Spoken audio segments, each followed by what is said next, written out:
नमस्कार, हकीकत न्यूज में आपका स्वागत है। मैं हूं आपके साथ अंकिता। चलिए पढ़ते हैं खबर की ओर। रीवा में प्रोक्टोलॉजी पर राष्ट्रीय स्तर का CME कार्यक्रम 16 नवंबर को शाम शाह मेडिकल कॉलेज में देश भर के प्रसिद्ध शल्य चिकित्सक होंगे शामिल। रीवा शाम शाह मेडिकल कॉलेज के शल्य चिकित्सा विभाग द्वारा 16 नवंबर 2025 को प्रोक्टोलॉजी में नवीनतम प्रगति शल्य तकनीक एवं श्रेष्ठ अभ्यास विषय पर एक सतत चिकित्सा शिक्षा कार्यक्रम का आयोजन किया जा रहा है।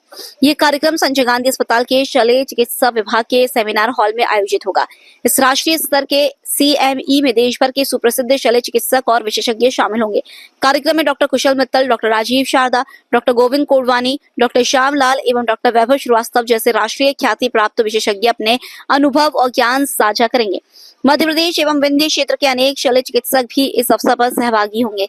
कार्यक्रम का उद्देश्य आधुनिक शल्य तकनीकों की नवीनतम जानकारी साझा करना और रोगियों की देखभाल की गुणवत्ता में सुधार लाना है। इस CME का आयोजन विभाग अध्यक्ष डॉक्टर प्रियंक शर्मा के नेतृत्व में किया जा रहा है। कार्यक्रम के संगठन सचिव डॉक्टर योगेश केलासिया और मुख्य सलाहकार डॉक्टर रचना गुप्ता है। आयोजकों के अनुसार यह CME कार्यक्रम स्नातकोत्तर विद्यार्थियों एवं प्रैक्टिस कर रहे शल्य चिकित्सकों के लिए अत्यंत उपयोगी सिद्ध होगा और यह रोगियों के हित में महत्वपूर्ण योगदान देगा। ये यहाँ पर भी है। और दूसरा एक ये है कि प्रोक्टोलॉजी की हर प्रकार की जांच और हर प्रकार का इलाज अपने मेडिकल कॉलेज में संभव है। तो एक चीज है, जैसे इस समय सोशल मीडिया में सभी ज्ञान देते हैं, क्या खाएं क्या नहीं खाएं, इलाज बता देते हैं। मतलब उसके बारे में क्या कहना चाहते हैं? मतलब खान पान से ज्यादा रिलेटेड ये चीज ये जो अपन किसी भी चीज को कंडेम तो नहीं कर सकते हैं, लेकिन जो हम लोग हमारे पोस्ट ग्रेजुएट को सिखाते हैं तो वो ये सिखाते हैं कि कोई एक जर्नल या टेक्स्ट बुक रहे जिससे आप ज्ञान लीजिए डे टू डे में। जनरल या ज्ञान जैसे आप सोशल मीडिया में भी पाइल्स का ट्रीटमेंट डाल लेंगे तो आपको 50 प्रकार के ट्रीटमेंट मिल जाएंगे, लेकिन कोई और ऑथेंटिक अथॉरिटी रहे जो कि इस विषय की प्रैक्टिस ही करता हो, कोई प्रॉक्टर सर्जन हो या कोई जनरल सर्जन हो जो कि प्रोक्टोलॉजी का काम करता हो, तो वो यदि आपको कुछ दे रहे हैं तो उसको करना चाहिए। बेसिकली एविडेंस बेस्ड मेडिसिन है, उसमें आपके एविडेंस भी होना चाहिए। आप कोई भी ट्रीटमेंट दे रहे हैं उसका बैकअप होना चाहिए कि आपके पास एविडेंस है। आपने 50 मरीज में से ये ट्रीटमेंट किया और उसमें इतने परसेंटेज में सक्सेस मिला, इतने में नहीं मिला, इतने में बराबरी रहा। तो हम लोग का जो भी बुक्स आती हैं, जो भी हम लोग के पास आती है वो बेस्ड ऑन एविडेंस। ऐसा कोई है ना अपने अभी कोई शो हुआ हो? हाँ, हम लोग बीच बीच में करते रहते हैं। नहीं, हमारे यहाँ होती रहती है रिसर्च, हमारे यहाँ है रिसर्च भी है। हम लोग क्या जिससे बच्चे करते हैं बीच बीच में हम लोग ये टॉपिक भी दिए देते हैं कि अभी तक अपन ने ऐसा किया, अब अपने को फॉलोअप में इतने साल बाद, जैसे 10 साल पहले हमने जो किया तो अब 10 साल बाद कोई चेंज आया पैटर्न में कि वही है कि केसेस बढ़ गए। अब जैसे आबादी बढ़ी तो केसेस तो बढ़ने ही है ना। और फिर अब अवेयर भी हो गए लोग बात कि हमें जल्द से जल्द पहुंचना। अब एक अवेयरनेस भी है, तो मीडिया माध्यम से, आप लोगों के माध्यम से हम ये भी कहना चाहते हैं कि इससे आप शर्माए नहीं कि हमको ऐसा हो रहा है ना, आप रिपोर्ट करें, है ना। 10 साल पहले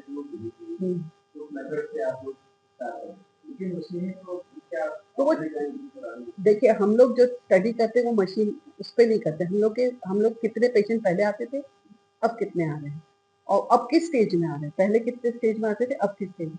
अगर वो अर्ली स्टेज में आ रहे हैं तो हमें उतना इंटरवेंशन की जरूरत नहीं है। अगर लेट स्टेज आ रहे हैं तो फिर हमें कुछ और होता है। जेनेटिक का संबंध उसको आप समझिए। आप जेनेटिक इसलिए है क्योंकि एक घर में रहते हैं तो सामान्यतः एक प्रकार का उनका लाइफ स्टाइल होता है, एक प्रकार का खाना पीना होता है, तो इस प्रकार से जेनेटिक है। कोई जीन से ये सर्जरी विभाग में हर वर्ष की भांति जो CME होती है, नेशनल लेवल की CME होती है, इस वर्ष 16 नवंबर को एक CME आयोजित की गई है जिसका कि मेन थीम प्रोक्टोलॉजी है। प्रोक्टोलॉजी यानी एनल कैनाल के यानी गुदा रोग के जो बीमारियां होती है उसमें piles, fissure, fistula, pilonidal sinus एवं अन्य कई बीमारियां होती हैं। इसके संबंध में जो भी रिसेंट ट्रीटमेंट में डेवलपमेंट हुए हैं और जो आगे फ्यूचर में इसमें डेवलपमेंट होने वाले हैं उसके संबंध में अपने विचार यहाँ पे प्रस्तुत किए जाएंगे। इस CME में देश के लीडिंग प्रोक्टोलॉजी एक्सपर्ट जो हैं, सर्जन हैं, वो पार्टिसिपेट कर रहे हैं, जिसमें सबसे प्रोमिनेंटली डॉक्टर कुशल मित्तल हैं, जो कि association of colorectal society of India के प्रेसिडेंट भी हैं, वो भी आ रहे हैं। उनका एक यहाँ पे 2 लेक्चर है। इसके साथ मध्य प्रदेश सेंट्रल जोन के association of colorectal surgeon of India के जो चीफ कोऑर्डिनेटर है डॉक्टर राजीव सरदा, और वो इस प्रोग्राम के कोऑर्डिनेटर भी हैं, वो भी आ रहे हैं। साथ में इंदौर से, भोपाल से, जबलपुर से, प्रयागराज से और भी कई वरिष्ठ शल्य चिकित्सक आ रहे हैं, जो कि प्रोक्टोलॉजी के उसमें फील्ड में अपने अपने उत्कृष्ट कार्य कर रहे हैं। ये 16 नवंबर को होगा, एक दिन का कार्यक्रम है। सुबह 8 बजे से लेकर शाम को 5 बजे तक रहेगा, और इसको मध्य प्रदेश मेडिकल काउंसिल के द्वारा क्रेडिट स्कोर भी दिए गए हैं। एक मध्य प्रदेश मेडिकल काउंसिल के रिप्रेजेंटेटिव भी आके ऑब्जर्वर के रूप में आते हैं, जो कि इसको वेरीफाई करते हैं और वैलिडेट करते हैं। तो जैसे ये मुकाम तो मतलब ये पब्लिक को बेनिफिट क्या हाँ, ये सीएमई का जो डायरेक्ट बेनिफिट रहता है वो यहाँ के पोस्ट ग्रेजुएट स्टूडेंट और प्रैक्टिसिंग सर्जन को रहता है। और फिर जो भी नई टेक्निक रहती है, जो प्रैक्टिसिंग सर्जन और रेजिडेंट जो इसको सीख रहे हैं, वो डेफिनेटली अल्टीमेटली इसका मुख्य फायदा तो यहाँ के मरीजों को मिलेगा। जैसे जैसे एक दिन के जी जी एक दिन में मतलब जो ये बर्बरी होता है हाँ, कैसे उसको फिर डायरेक्ट जो भी इसमें कंसेंसस बनता है, जो भी आपसी सहमति बनती है कि इस बीमारी का इलाज इस विधि के द्वारा या इस मशीन के द्वारा होना चाहिए, ये हम लोग का एक कंसेंसस बनता है। सीएमई कॉन्फ्रेंस का मुख्य यही होता है कि आपका एक किसी बीमारी के उपचार का एक कंसेंसस बनना। जैसे कोई एक बीमारी है पाइल्स का, कोई बोलेगा कि मैं दवाई से ठीक करूंगा, दूसरा बोलेगा कि इंजेक्शन से ठीक करूंगा, तीसरा बोलेगा कि ऑपरेशन से ठीक करूंगा, चौथा बोलेगा लेजर से ठीक करूंगा।